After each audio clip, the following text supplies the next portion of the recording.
Hi everyone, Jess here, and today I'm joined with Ed Wegel. Thank you so much for joining me today.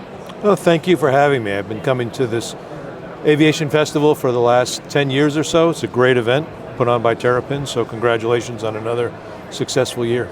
Fantastic, well it's great to have you here and watch the event evolve. So firstly, which emerging technologies do you think are going to have the most significant impact on shaping the future of air travel? Well, I think that given the statements that have been made in the industry, that by 2040 we should be at 50% carbon free, by 2050 we should be at 100% carbon free, and now we're looking at accelerating that, so by 2040 we should be almost carbon free. I think the technologies that are really important to this industry right now are sustainable aviation fuel, as well as electric VTOL and short takeoff and landing aircraft. Because that's how we're going to reduce our emissions, and that's how we're going to get to carbon zero emissions in the time frames that have been established. Of course, and how do you foresee that happening for the industry on a larger scale? Do you think SAF is going to be the sort of short-term solution and then it will be more about emerging technologies, or do you think there's going to consistently be a balance?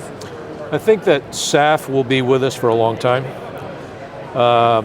The ability to fly an airplane up to 17 hours is critical for the industry, and I don't foresee in the near term that we can get there with electric aircraft.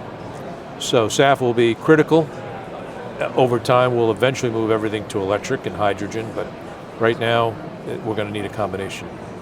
And thinking about the industry quite broadly now, do you think we're where we need to be in terms of this decarbonisation, or are we on track to meet these ambitious targets?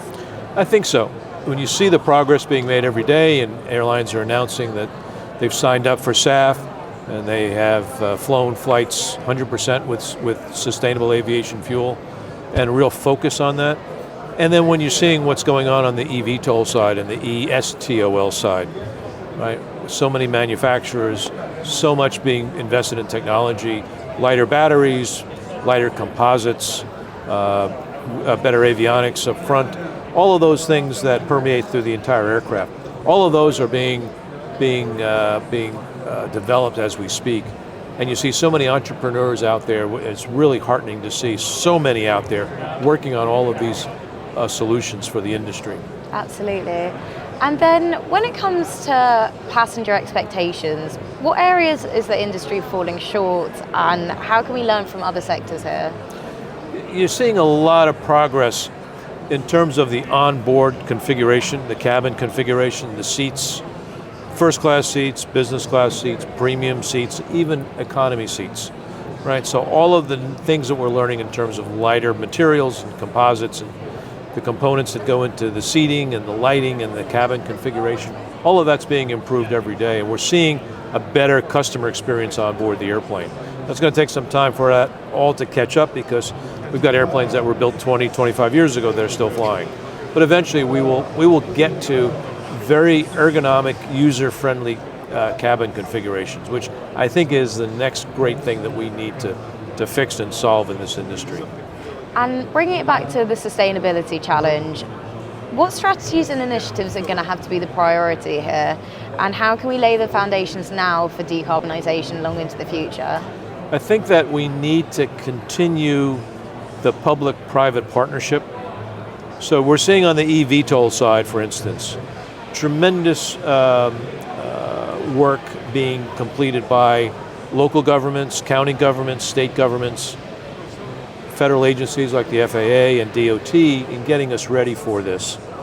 And so that cooperation between the public side and the private side is critical, because the public side has to play their part in ensuring that we've got the infrastructure in place and the electrical power systems in place. The private side has to ensure that we've got aircraft finance, we've got operating systems in place to operate these airplanes safely and to get to a level of customer acceptance that will ensure success for the entire industry. So there needs to be a sort of a level of synergy between all the stakeholders. Everybody has to work hand in glove to make this work. We're talking new technology, opening up new markets, creating new demand for a product that doesn't exist today. So that's going to require this partnership between the public and the private side to make this happen. Of course.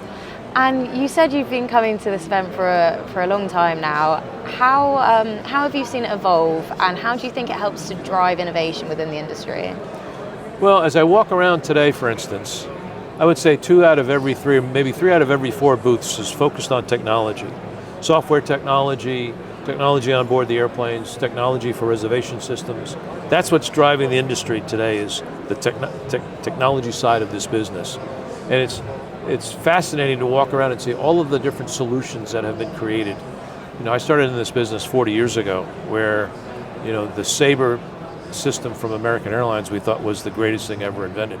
Now we see all of these smaller software developers coming up with solutions faster and more nimbler than the big legacy IT systems. Fascinating to watch all of this go on and see all of these entrepreneurs and capitalists come in and say, we can do this faster, better, more efficient, help airlines lower costs, increase the customer experience. So it's really heartwarming to see, having lived through this over the last 40 years, seeing what's going on now in terms of the technology advances. Just absolutely awe-inspiring. Absolutely. Well, thank you so much for joining me today. Thank you. Thank you for having me on. I really appreciate it. It's a pleasure.